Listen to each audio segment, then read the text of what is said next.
Bueno, vamos a explorar más el arte de las casas.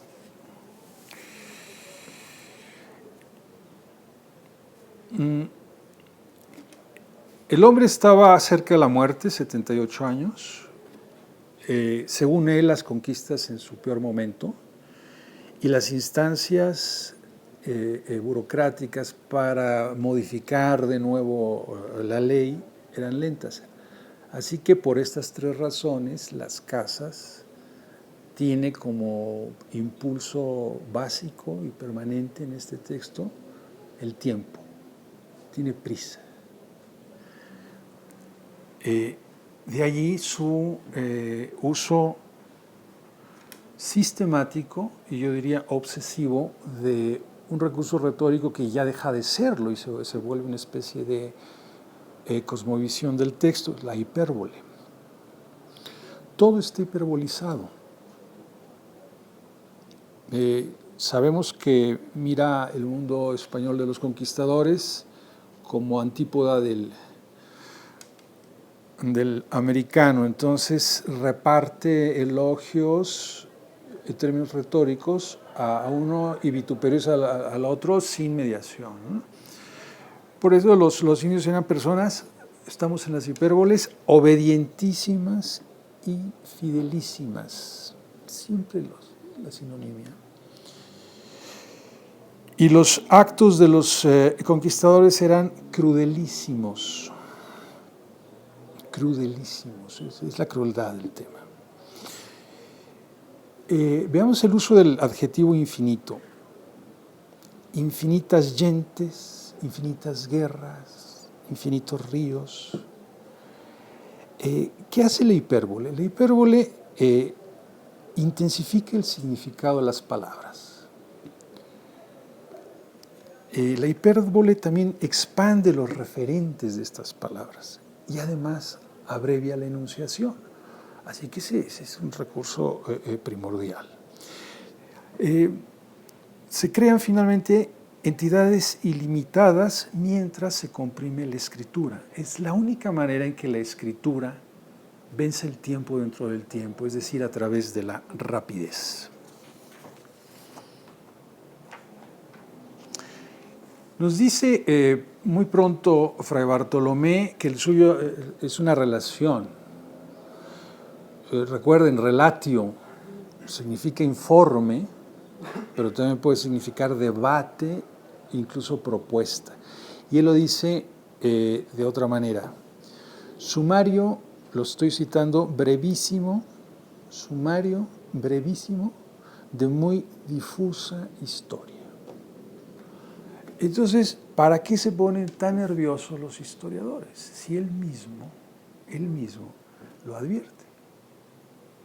Y no solo eso, sino que advierte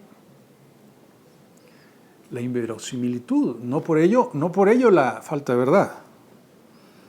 Por ejemplo, dice, no bastaría creer nadie ni tampoco a decirse los particulares casos de crueldades. Digo que de hecho de decir. Decir no es cosa creíble, pero espantable y verdadera. No he dicho ni encarecido en calidad ni en cantidad de 10,000 partes una. O sea que le deja, incluso el silencio está hiperbolizado, ¿no? Esta es la estrategia, y esta estrategia evidentemente desafía, mucho antes que los juegos cervantinos, el principio de mímesis aristotélico, que era aplicable no solo a los poetas, sino a los historiadores. Luis de Cabrera, por allí de 1611, publica un libro que se titula De cómo escribir la historia. Y allí, en la Declaración de Principios, en el exordio, dice que cita Aristóteles, o sea, que es preferible lo probable a lo real extraordinario. Así que el mismo criterio de verosimilitud rige para historiadores que para escritores. ¿Y qué hace las casas? Pues deshacerse de la exigencia aristotélica porque sería un freno a sus necesidades expresivas. El, eh, el libro, como en la época, pensemos 2 años después, Lazarillo de Tormes, o ya venía Amadís de Gaula, luego vendrá El Quijote y otros tantos, las mismas crónicas, Bernal Díaz, etcétera, etcétera, dividen el texto en estructuras menores, que son capítulos. Y esos capítulos son secciones de lectura en voz alta. Los escritores no saben por qué subdividen, pero digamos, es la mentalidad lo que genera eso. Son lecturas sucesivas. Cada capítulo es una, por decirlo así, una performance, no una sesión. Esto venía de atrás y siguió por lo menos hasta el Quijote. Tenemos en medio a Fray Bartolomé y nos llama la atención por qué aquí la subdivisión en capítulos que él pone como reino de, es tan extraordinariamente irregular. Hay unos más largos, unos mínimos, no hay ningún balance, a diferencia de cualquier otro texto en prosa de la época. La respuesta que yo le doy a esto es que esa irregularidad lo que genera es una lectura de un tirón. Entonces, esto no se puede soltar, no es para el otro día. Se lee en una sola sesión, ¿no? Eso y otros recursos apoyarían la idea. Bien, todo pues está hiperbolizado, incluso el título, ¿no? Brevísima relación. La estrategia es más o menos clara desde allí. La estructura, fíjense ustedes, es reiterativa en cada reino o capítulo. Veamos cómo funciona. Se describe más o menos lo mismo.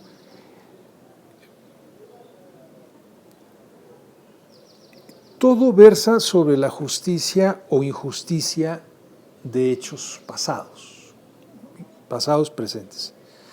En nuestro caso, esa justicia o injusticia de hechos se trata de la destrucción de Indias, cometidos por alguien, los cristianos españoles, a quien el orador, Fray Bartolomé, defiende o, como aquí corresponde, acusa ante el juez, el príncipe Felipe y el público, los lectores u oyentes de la edición sevillana. Esto es un discurso forense, como estructura. Pero el discurso forense ya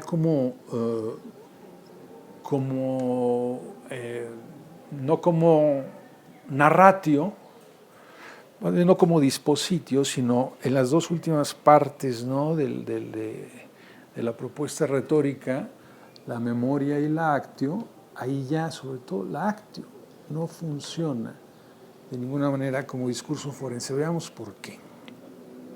La estructuración sí, la transmisión no.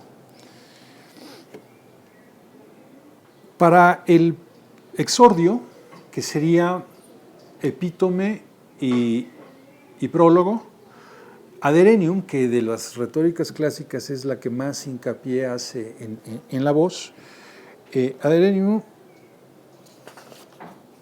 dice, un tono más calmado y bajo posible. Largas pausas y omisión de exclamaciones agudas. En el argumento del presente epítome, acabamos de leer, entre estas son las matanzas y estragos de gentes inocentes y despoblaciones de pueblos, provincias y reinos que en ellas se han perpetrado. Siempre dos puntos que nos está marcando, eran ortografías elocuentes las de la época, nos están marcando un ascenso en el volumen y un ascenso en el ritmo de la lectura, y que todas las otras no de menor espanto. O sea, adiós, ad Aderenium. Esto ya no se sostiene entre los límites de la retórica clásica. Entonces, Por la estructura es discurso forense y lo hace muy bien. Por la transmisión, lo que sería la actio, el último punto de la retórica, tendría que ver con diríamos, la homilía. De hecho, con la transmisión del sermón. ¿Bueno? También dijimos que en términos de verosimilitud está de espaldas ya abiertamente y lo dice, o más bien lo implica, al concepto mimético de Aristóteles. Así que tendríamos la superposición de dos géneros discursivos. De un lado, el discurso forense y de otro, las entonaciones tantas veces exaltadas de la homilética. Todo lo cual se corresponde con discurso forense, parar las conquistas, argumento del presente epítome. Segundo, retórica homilética, salvar espiritualmente a la corona de Castilla, que corresponde al prólogo. Las casas era dominicano, ¿no? Ahora le dicen dominicos, no sé por qué, pero dominicanos eran los canes de Dios, los perros de Dios, o sea, los que ladraban mejor los evangelios. Se reformó la orden en el siglo XIV y fueron los dominicanos los que surgieron ahí y fueron los expertos en la prédica. Recuerden ustedes que Samuel Ruiz era dominicano, hay toda una tradición, ¿no?, dominicana en Chiapas.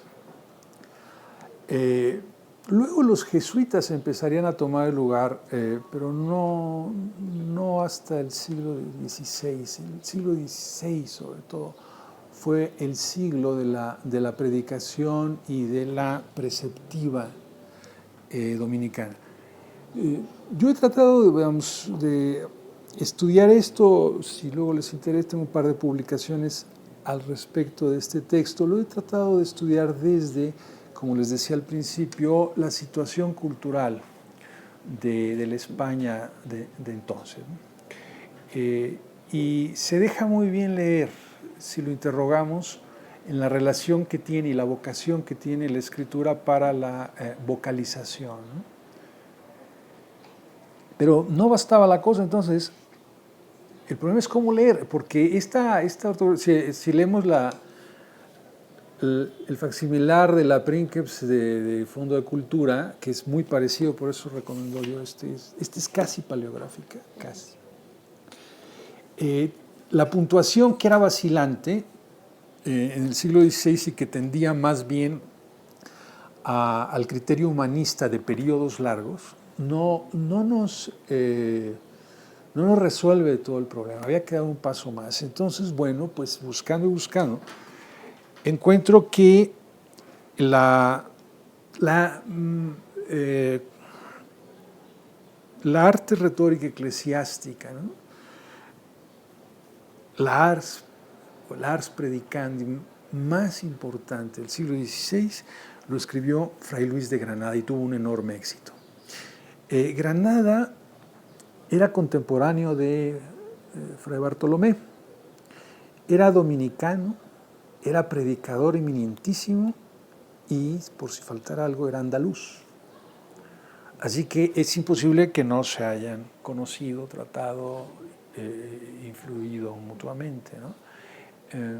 Pareciera que si juntamos ambos mundos, además también era de origen converso, Granada, si juntamos a ambos mundos, no podría decirse como en las preceptivas de la época, sí, Fray Bartolomé le dio materia a Fray Luis para escribir su Ars Predicandi, o al revés, ¿no? O al revés. El libro se llama, los 6 libros de la retórica eclesiástica o de la manera de predicar.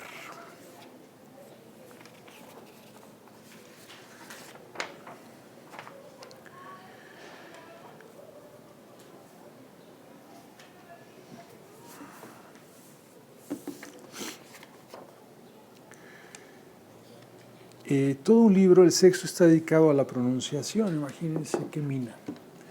Y yo estaba realmente fascinado cuando digo, tengo que encontrar a las casas aquí. Y es fue una búsqueda altamente emotiva. Hay que decirlo, Fray Luis, como tantos otros preceptistas sacros, saquean las retóricas clásicas, ¿no? Entonces, si uno tiene las Instituto de Oratoria de Quintiliano aquí y los 6 libros acá, va a ver casi lo mismo. Casi lo mismo. ¿Cuál es la diferencia? Que los ejemplos que pone Quintiliano los sustituye Granada por ejemplos bíblicos. Pero se fía completamente de la retórica esta, ¿no? Así que lo que les voy a comunicar ahora tiene que ver directamente con la retórica de Fray Luis, con el trasfondo del romano, ¿no?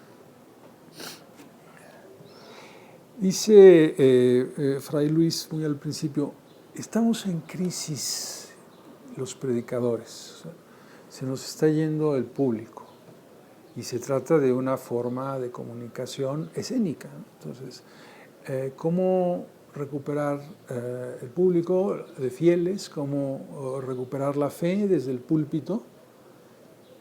Analizando cuál es el problema, y él se pone a estudiarlo y dice, nuestro problema es la monotonía. El monótono, no dejamos un solo, reiteramos un tono. Y claro, eso se vuelve hipnótico y genera bostezos y luego sueños profundos, ¿no? Les ha pasado cuando les dan una clase, ¿no? La monotonía. Entonces, ¿cómo atacar a ese enemigo monotonal?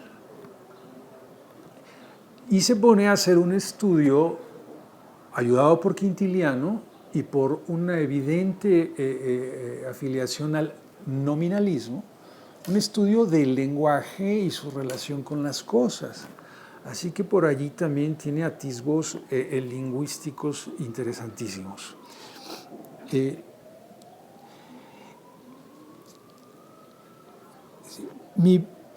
Dirá él, mi principal guía va a ser la naturalidad. Estamos hablando ya de la pronunciación, ya de aquí no nos vamos a mover.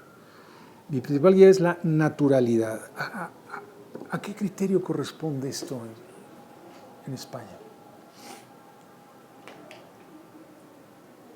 ¿Se acuerdan del famoso libro El diálogo de la lengua? De Juan de Valdés. Ahí está. Él se hace eco de las ideas de Valdés, ¿no? Escribo como hablo y hablo como escribo, que fue un parteaguas. Muy renacentista y sobre todo muy erasmista. O sea, hay que hablarle a la gente en su idioma. Ya estaba la crisis del protestantismo. ¿Cuál fue de fondo el problema en términos del público de fieles? No digo de otro tipo de motivaciones sociopolíticas entre los países luteranos, el movimiento Lutero y los católicos. Lutero lo que hace es traducir la Biblia al alemán. Y él dice al alemán que se habla en las cocinas de las casas, para que todo el mundo entienda la palabra de Dios. Cuando está eso, está prohibidísimo en España tener la Biblia en español. Se perseguía ferozmente cualquier intento de traducción. De hecho, un poco después de este tiempo, meten a la cárcel, al calabozo del Santo Oficio, a Fray Luis de León, que era profesor en Salamanca, porque, según esto, tradujo la Biblia, ¿no? Y bueno, dicho de otra manera, el celo católico por las versiones en latín, o por la versión en latín, era de una ideología opuesta a la apertura luterana. ¿De qué se trata? De decir la misa en latín y de que la Biblia está en latín, es decir, de que no la entiendan sino los letrados. Solo se decía la homilía en romance. Si solo la entienden los entendidos, letrados, básicamente hombres de iglesia, nada se puede discutir. La teología es monolítica y a obedecer. Pero les compensaban, diríamos, esta separación del texto sagrado y esta incomprensión de la liturgia de la misa con el espectáculo. Las fiestas, el santoral, el politeísmo implicado en las muchas vírgenes y santos, el boato de la misa, ¿no? Con incienso, música, retablos y tal. Era un acontecimiento estético también para los 5 sentidos, cosa que los luteranos no tenían, ni querían. Así que, unas por otras, del lado luterano decimos, aquí lo que nos interesa es que tú te relaciones directamente con Dios, que reces en silencio mientras era obligación en el mundo católico rezar en voz alta, cosa que se discutió, por cierto, en el Concilio de Trento. Se entiende, puestas así las cosas, cuál es el valor de la posición erasmista de Juan de Valdés. Escribo como hablo como escribo. Esa naturalidad implica una apertura, diríamos hoy, democrática a los no entendidos. Y ya retomada por Fray Luis de Granada, pues tiene consecuencias mucho mayores. Voy a buscar la naturalidad para comunicarme con ustedes más o menos horizontalmente. Y ese es trabajo del actio, de la pronunciación.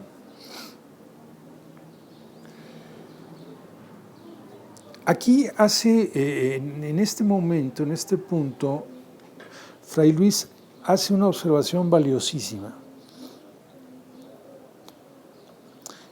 Dice él, hay 2 criterios que norman la pronunciación: la sentencia y la palabra.